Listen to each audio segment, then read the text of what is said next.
Konnichiwa, bersama saya lagi dengan Arbi dari Indonesia Research Institute Japan.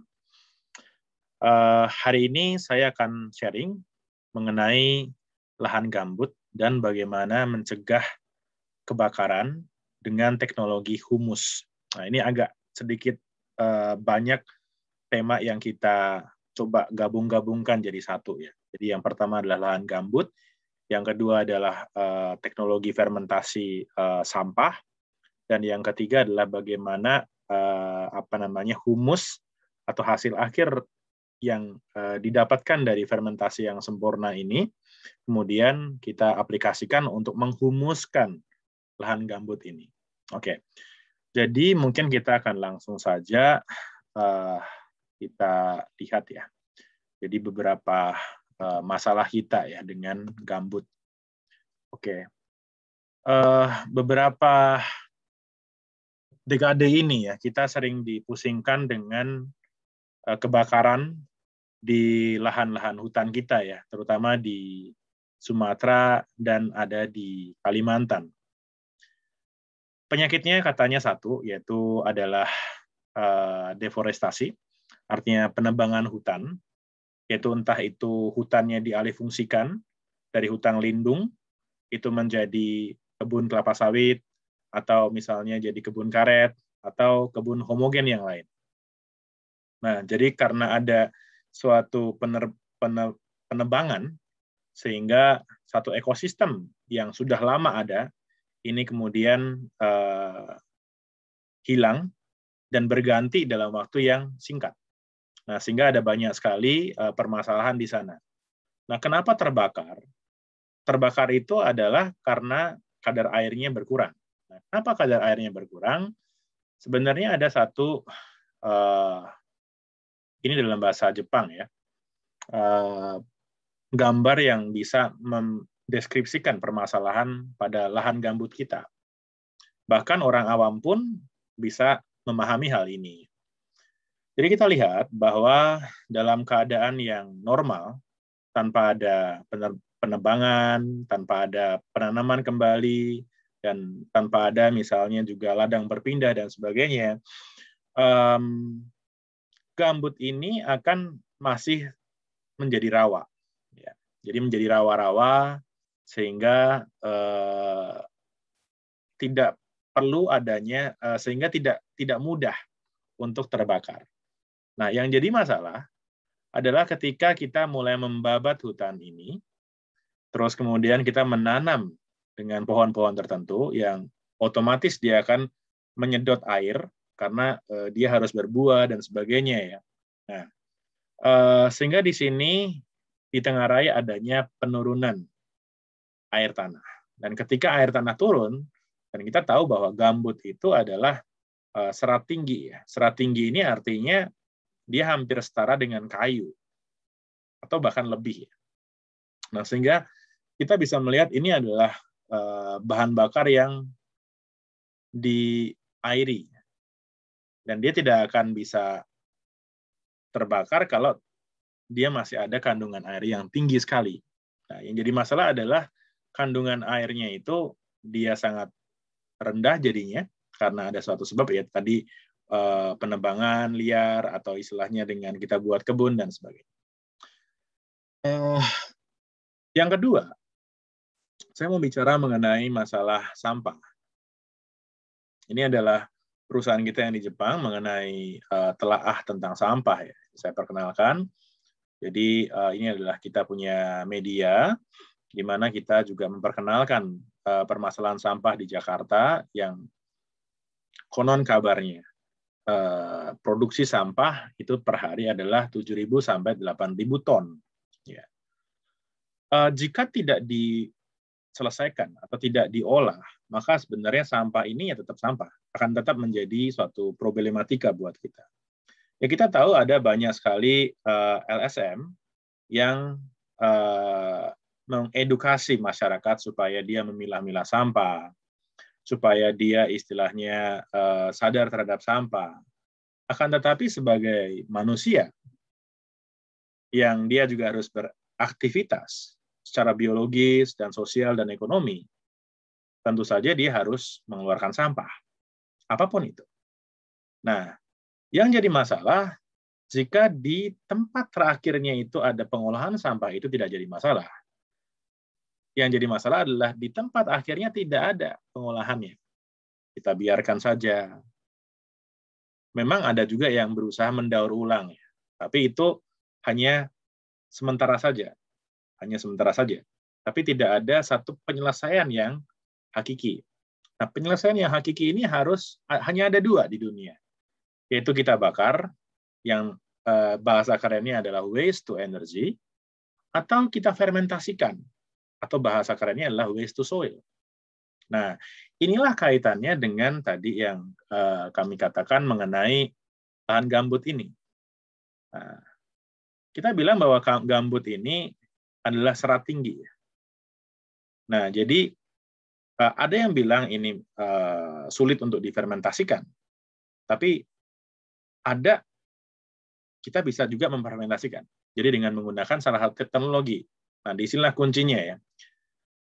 Di Jepang, salah satu dari klien kami itu memiliki teknologi namanya Pak Hazaka. Beliau juga sekaligus guru saya, guru bisnis dan juga guru budaya Jepang dan juga sekaligus guru lingkungan. Nah, jadi hasil dari Hazaka Plan ini dia hanya merekonstruksi pengetahuan atau kebijaksanaan petani-petani zaman Edo dulu. Jadi dan kita juga ada loh, petani-petani kita juga sebenarnya sudah bisa membuat humus juga ya. Cuman waktunya lama. Nah, jadi petani-petani kuno itu dia biasanya membuat gundukan-gundukan dibolak-balik beberapa kali sehingga terjadi fermentasi aerob ya. Nah, jadi dengan demikian proses yang diperlukan dari sampah untuk menjadi humus yaitu diperlukan kira-kira 5 tahun. Jika tanpa ada proses apapun, itu bisa sampai 100 tahun, bisa sampai 400 tahun. Nah, jika manusia tidak begitu banyak dan sampah tidak begitu banyak, maka kita bisa menyerahkan semuanya kepada alam, karena alam akan memprosesnya. Yang jadi masalah adalah manusia terus bertumbuh, sampah juga terus bertumbuh, makanya diperlukan suatu teknologi yang bisa mempercepat proses pengolahan fermentasi ini. Nah, hasil daripada Hazaka Plan ini adalah humus, humic substance. Ya. Humic substance. Dan humic substance ini kalau kita campurkan ke dalam sampah juga, ini akan mempercepat proses pembusukan.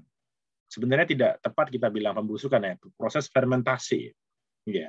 Karena ketika kita masuk ke tempatnya Hazaka Sang ini tidak bau sama sekali.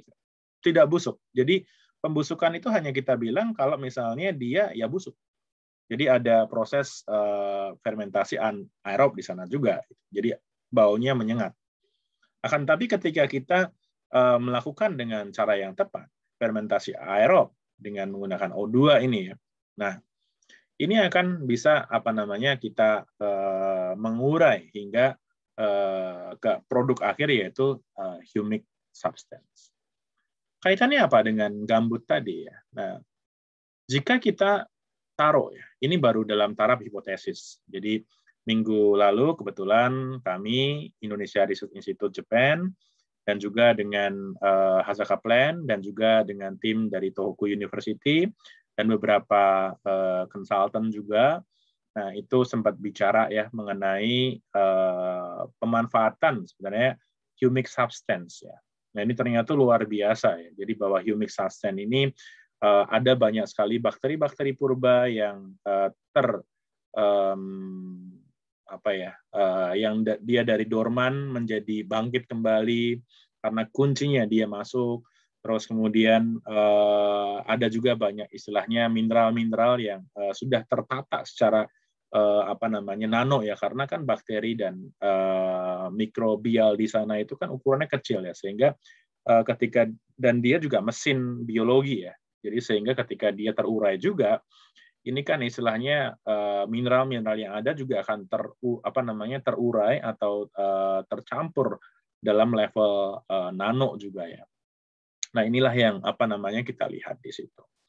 Nah, jadi ketika humic substance yang kita dapatkan dari produk Hazaka Plant ini selama 25 hari gitu ya, kita taburkan di sini ya. Dan kita juga akan campurkan juga ya, misalnya dengan misalnya sungai yang BOD-nya tinggi ya. Nah, ini juga malah menjadi makanan yang lezat bagi bakteri-bakteri ini ya, sehingga akan mempercepat proses humusisasi ini ya. Ya. Nah, jadi ketika kita bisa misalnya nih, memang misalnya dengan kegiatan kita berkebun ya, ini kan pasti akan terjadi bahwa permukaan air tanah ini akan turun. Nah, tapi kalau misalnya kita bisa mengikuti kemana permukaan air tanah itu turun dengan mengubah gambut ini menjadi humus, apa yang terjadi? Sehingga kita bilang bahwa oke, ini tempat yang gambut ini nggak cocok untuk misalnya kita kan ada program food estate ya. Nah, tapi kita harus mengetahui juga bahwa dasar dari kita menghidupkan sesuatu melalui pertanian itu adalah tanah, soil-nya ini. Ya. Nah, soil itu sebenarnya yang paling tepat kita dapatkan dari mana? Dari kotoran kita sendiri. Nah, dari sampah padat. Nah, ini kita campur dengan bagus. Nah, saya suka satu wejangannya Hazaka Sang ya. Jadi dibilang bahwa ketika semua masalah itu bersatu, terjadilah satu solusi. Nah, ini menarik ya. Jadi bahwa masalah kotoran saya, kotoran baik itu kotoran yang setiap hari saya buang, ataupun sampah saya, dan kalau misalnya di Jakarta kita punya 10 juta orang, berarti kan ada 10 juta jenis kotoran, dan jangan lupa ya bahwa perut kita itu merupakan reaktor fermentasi. Ya. Nah, berarti di kotoran kita juga ada bakteri juga. Bakteri saya dan bakteri Anda berbeda. Nah, di sini kalau jadi satu, itu akan menjadi sesuatu yang wow, luar biasa. Nah, disinilah makanya sebenarnya terjadi cyclic resources. Jadi cyclic resources, cyclic economy, cyclic environment. Jadi kota ini dengan menggunakan teknologi yang sudah ada sebenarnya. Tinggal kita arrange, itu malah bisa menyelamatkan hutan. Jadi tujuan dari evolusi tidak sia-sia ya. Jadi bahwa kalau memang tidak dibiarkan saja, kalau dibiarkan saja, ya ini akan terbakar terus. Tapi karena kita punya pengetahuan, kita bisa merangkai apa yang menjadi prinsip-prinsip alam sehingga menjadi teknologi, ya kita malah bisa masalah-masalah kita yang ada di kota ini kita bisa terapkan untuk mengatasi masalah yang ada di pedesaan dan di hutan. Jadi hari ini cukup saya punya sharing. Jadi pertama tadi kita bicara mengenai lahan gambut, terus kemudian sampah perkotaan, dan kita kan juga ingin membuat food estate kan. Nah, jadi food estate ini dasarnya dari mana? Adalah bagaimana kita menyediakan tanah. Nah, menyediakan tanah dari mana? Humus. Ini adalah kuncinya. Jadi humus itu adalah tujuan akhir atau produk akhir dari fermentasi ini. Jadi kalau kita bilang kompos, ini adalah kompos yang the perfect soil, the perfect compost is humus. Sekian dari saya, terima kasih.